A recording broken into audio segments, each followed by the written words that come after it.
Yesterday night, as I was praying and looking to God, நேற்றைய தினம் இரவிலே நான் ஜெபம் பண்ணி தேவனை நோக்கி பார்த்து கொண்டிருக்கும் போது the Lord gave me chapter 9 of Luke's Gospel.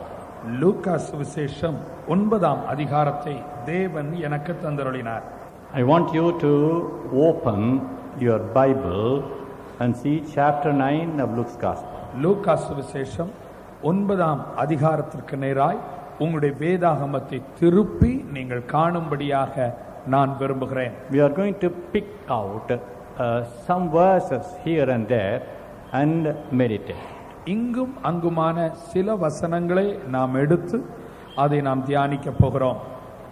At the outset, let me tell you, you find a real relationship between Jesus and his disciples. முகவரையாக நான் சொல்வேனானால் இயேசுவுக்கும் அவருடைய சீஷர்களுக்கும் இடையே இருந்ததான உண்மையான ஒரு உறவை நான் காண முடிகிறது.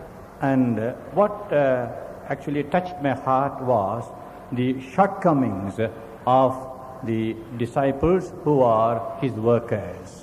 நான் கண்டு கொள்ளக்கூடிய உண்மை என்னவென்று சொன்னால், அவருடைய ஊழியர்களாய் இருந்த அவருடைய சீஷர்களிடத்திலே காணக்கூடியதான குறைபாடுகள். The title to the message today is Immature Servants of God. Immature Servants of God. முதிர்ச்சி பெறாத தேவனுடைய ஊழியர்கள் என்ற தலையங்கத்தை இன்றைக்குள்ள தேவனுடைய செய்திக்கு நான் கொடுக்க விரும்புகிறேன். Very unpleasant title. விருப்பமற்ற, விரும்ப முடியாத ஒரு தலையங்கமாய் தலைப்பாய் இருக்கிறது அல்லவா? But it will be helpful to you. ஆனால் அது உங்களுக்கு உதவியாயிருக்கும். Let me say one more time. ஒரு முறை கூட நான் சொல்லுகிறேன். Immature servants of God. முதிர்ச்சி பெறாத தேவனுடைய ஊழியர்கள். Are you a servant of God? நீங்கள் தேவனுடைய ஊழியக்காரரா? Are you a apostle? நீங்கள் ஒரு அப்போஸ்தலனா? Are you a leader? நீங்கள் ஒரு தலைவனா? Are you a shepherd? நீங்கள் ஒரு மேய்ப்பனா? We should take it for ourselves.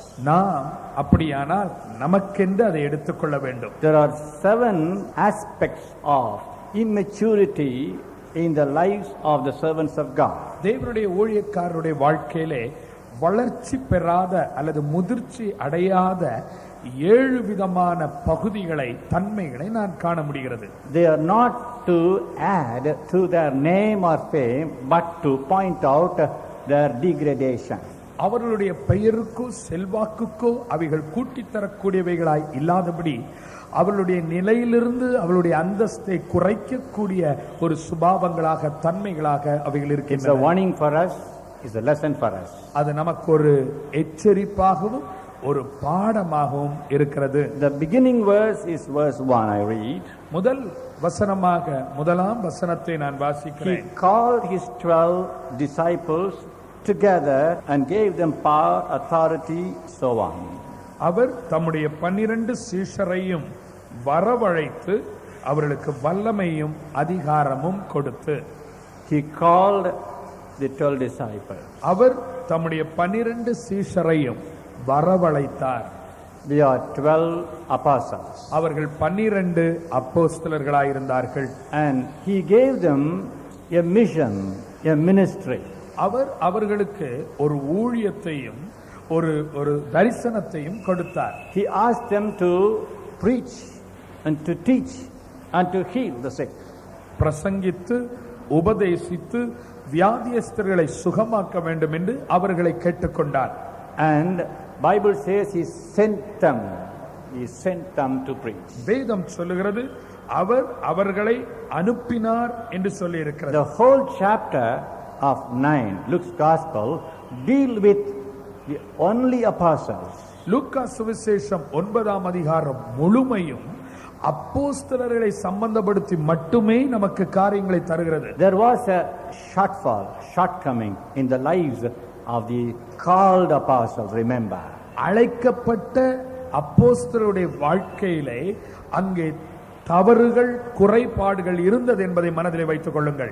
Although Jesus called them, இயேசு அவர்களை அழைத்திருந்தாலும், although Jesus sent them for a ministry, ஊழியத்திற்காக இயேசுவே அவர்களை அனுப்பியிருந்தாலும், they are not mature servants of God, mature apostles.